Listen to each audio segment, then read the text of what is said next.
FitLab PGH is a podcast that believes movement should be a lifestyle, not just an activity. We also try to eat as healthily as possible. So one tip for today, or a hack, is if you happen to have a Vitamix. I can't speak on other brands of blenders, but this one's been going strong since 1999. Make your own cashew almond butter. Take a pound of cashews, a pound of almonds. You put the cashews and the almonds in the Vitamix.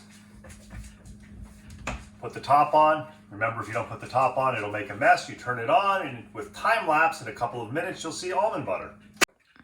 Forgot to mention that when you're doing the grinding or the pulsating, whatever you want to call it, make sure you also use the tamper that comes with the Vitamix. It'll sound like you're grinding bones or pieces of 2x4, but after 3 or 4 minutes, you'll end up with cashew almond butter.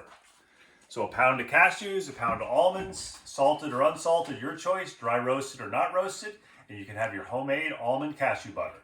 Another movement tip or lifestyle hack from FitLab PGH.